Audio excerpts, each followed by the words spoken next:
मूसल के चावल। पुराने ज़माने में कोंकण देश में बड़े आलिम रहा करते थे। एक वक्त था जब वहाँ विधवा राजन नामी एक शायर भी रहा करता था। एक अच्छा शायर होने के साथ साथ वो दौलतमंद भी काफ़ी था। लेकिन एक बार सिया यादरी देश के राजा ने कोंकण पर एक भारी फौज लेकर चढ़ाई कर दी। लड़ाई में कोंकण वाले हार गए थे। विधवा राजन था तो एक दौलतमंद शायर, लेकिन मुल्क की आबरू बचाने की खातिर सिपाही बनकर सिया यादरी फौज से नबर्द आजमा हुआ। कोंकण की शिकस्त के बाद वो बहुत दिन तक इधर उधर भटकता रहा। चलते चलते थक कर चूर हो गया था।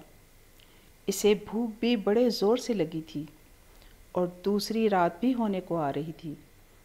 इसीलिए वो जल्दी जल्दी चलकर एक गांव में पहुंचा और एक घर का दरवाज़ा खटखटाने लगा।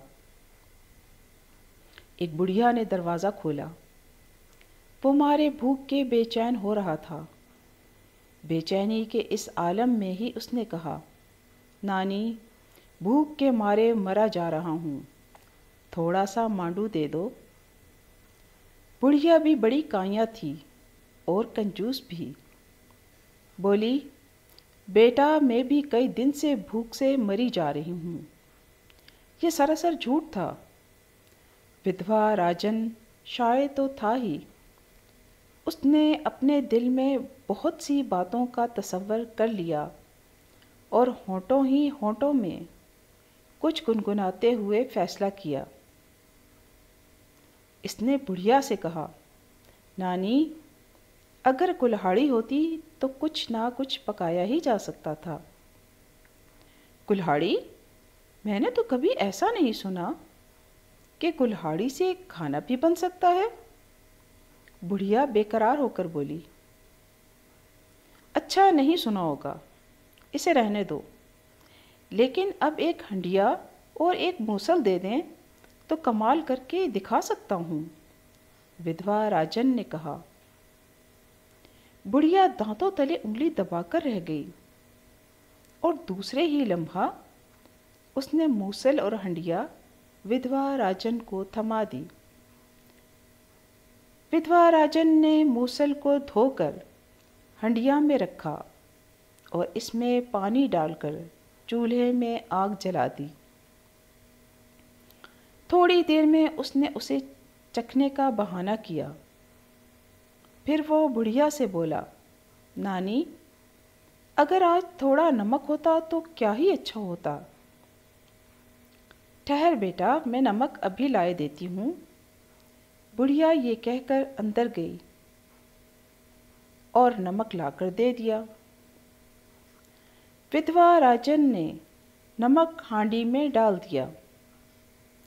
थोड़ी देर बाद उसने कहा, अब मुझे कुछ नहीं चाहिए, सिर्फ 2 मुट्ठी चावल की कसर है।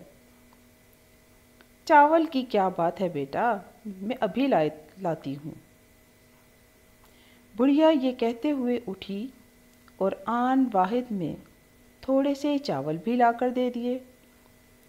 इस तरह विधवा राजन ने चावल पका लिए। फिर उन्हें चख कर कहा, नानी, अब अगर इसमें थोड़ा सा मक्खन भी डाल दिया जाए तो क्या कहने। तभी बुढ़िया ने मक्खन भी लाकर दे दिया। विधवा राजन ने पके हुए चावल में मक्खन भी डाल दिया। थोड़ी देर बाद उसने चूल्हे से हांडी उतारी और बुढ़िया से मुखातिब होकर कहा, अब इन्हें चख कर न देखोगी नानी। हाँ हाँ, क्यों नहीं। बुढ़िया ने बड़े शौक से चावल चखे और बोली, क्या बढ़िया चावल पके हैं भाई, मुझे मालूम न था कि मूसल के चावल इतने अच्छे पक सकते हैं। तब तो बेटा कुल्हाड़ी के चावल तो बहुत ही उम्दा होते होंगे। विधवा राजन चुपचाप चावल खाने में मसरूफ़ रहा।